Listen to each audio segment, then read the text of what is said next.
દર્શક મિત્રો, મહામંથન મંતવ્ય ન્યૂઝમાં આપનું સ્વાગત છે। અમરેલી જિલ્લાના સાવરકુંડલામાં કોળી સમાજનો એક કાર્યક્રમ યોજાયો હતો। આ કાર્યક્રમમાં ધારાસભ્ય હીરા સોલંકી પણ હાજર હતા અને આ દરમિયાન કોળી સમાજના ધર્મગુરુ ગણાતા ઋષિ ભારતી બાપુ દ્વારા કોળી સમાજને મહત્વનો સંદેશ આપ્યો છે। તેમણે જાહેર મંચ પરથી નિવેદન કર્યું છે અને આ નિવેદન દરમિયાન કોળી સમાજ આમ રાજકીય ક્ષેત્ર તો ખૂબ વિશાળ છે, ખૂબ બહોળો સમાજ છે, પરંતુ હવે કોર્પોરેટ સેક્ટરમાં પણ કોળી સમાજે કામ કરવાની જરૂરિયાત છે તેવી તેમણે ટકોર કરી છે। તેમણે કહ્યું છે કે આ સમયમાં હવે કોળી સમાજને કેવી રીતે આગળ વધવું, કઈ રીતે ટેકનોલોજીનો ઉપયોગ કરીને હવે અન્ય સમાજ સાથે ખભેથી ખભે મળાવવા, તે માટેની વાત ઋષિ ભારતી બાપુએ પોતાના નિવેદનમાં કરતા શું કહ્યું તે સાંભળો। એટલા માટે સમાજમાં ખૂબ એકતા આવે અને સાથે સાથે ભગવાન બુદ્ધ એમ કહેતા માત્ર આંખથી જાગરણ કરવું ને, આંખથી જાગવું એ ખરું જાગરણ નથી। આ માતાઓ બહેનો બધા પાર્વતીના વ્રત હોય ત્યારે બહુ જાગરણ કરતા હોય, પણ એ જાગરણ નથી। બુદ્ધ ભગવાન અથવા તો વેદાંતિઓની પરિભાષામાં જાગરણ કોને કીધું? तो बुद्ध एम कहता कि जो व्यक्ति भीतर से एक बार जाग गया, दुनिया में ऐसी कोई ताकत नहीं कि उनको गुलाम बना सके। એટલા માટે ન કેવળ ચર્મ ચક્ષુથી પરંતુ અંતર ચક્ષુથી જાગો કે ખરેખર આપણા હિત શત્રુઓ કોણ છે ને આપણા મિત્રો કોણ છે। આ વિવેક દ્રષ્ટિ જેનામાં આવી ગઈ એને દુનિયામાં કોઈ ગુલામ ન બનાવી શકે। અને એના માટે જરૂરી છે ત્રણ શબ્દો યાદ રાખજો। કોઈ પણ સમાજ હોય, હમણાં જે મૂળ વાત ઉપર હું આવું, આ દેશમાં ગરીબી આવી સિસ્ટમને લીધે, અને એ ગરીબીને દૂર કરવી હોય તો સૌથી મોટું હથિયાર છે કોર્પોરેટ જગત, બિઝનેસ, નાના મોટા ઉદ્યોગો। અને એ ઉદ્યોગથી મની પાવર આવે, એમ વિટામિન જેને કહીએ ને। અને આપણે ગુજરાતની નાની એવી કહેવત છે, નાના વિનાનો નાથીઓ અને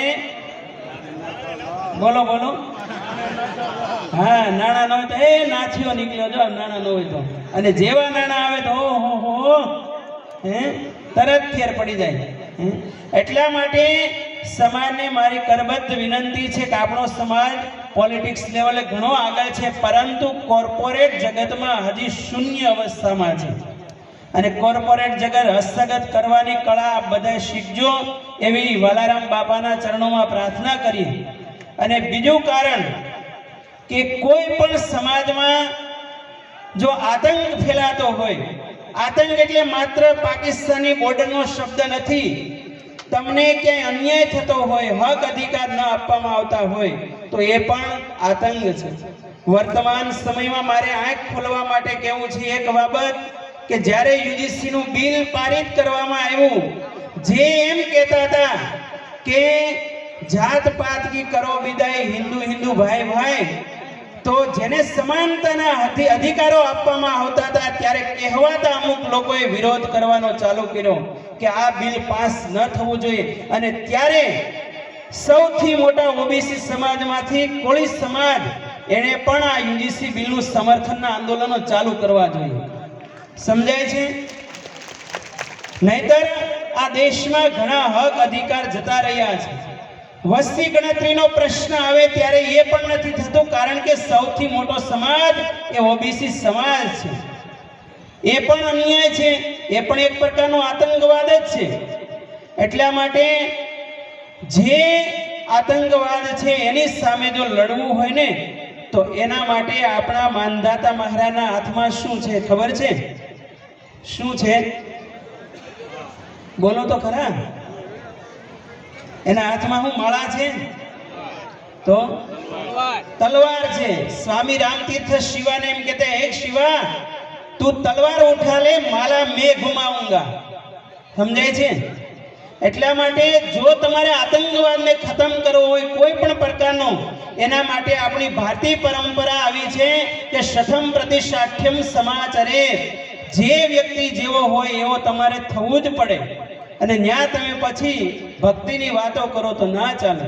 અને આપણા દેશમાં અમુક લોકોએ અધૂરા એવા પાઠ ભણાવ્યા છે કે અહિંસા પરમો ધર્મ। આ વાત સાચી કે ખોટી તમને પૂછું ખાલી?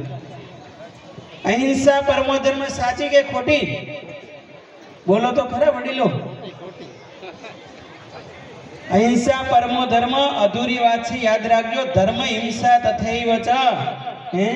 જ્યાં ધર્મને વોટિંગ પાવર એકલો કોળી સમાજ ધરાવે છે અહીં. એટલા માટે હમણાં સ્થાનિક સ્વરાજ્યની ચૂંટણી જાહેરાત તો થઈ ગઈ છે, પરંતુ એક પ્રતિજ્ઞા લેજો. હું જ્યારે ભણતો ત્યારે અમારા વિદ્યાગુરુ એક સંક્ષિપ્તમાં દ્રષ્ટાંત કહેતા હતા કે એક ગામમાં સરપંચની ચૂંટણી આવી તો બધાય કે મારે ફોર્મ ભરવું, પેલો કે મારે ફોર્મ ભરવું, બધાય ફોર્મ ભરવા તૈયાર થયા. હવે બધાય ફોર્મ ભરે તો મત કોણ આપે?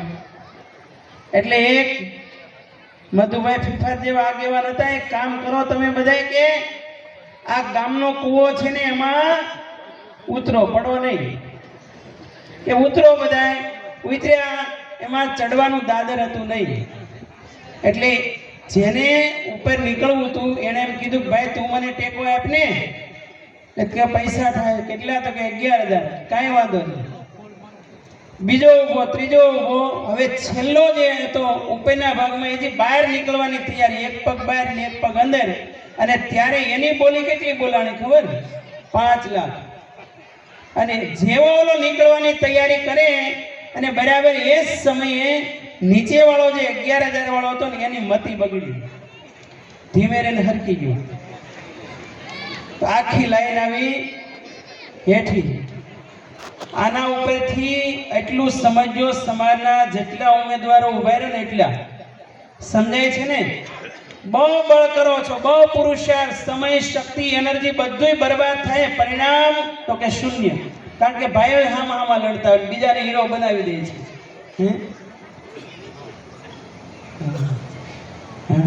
એટલે સમાજમાં એકતા આવવી ખૂબ જરૂરી છે.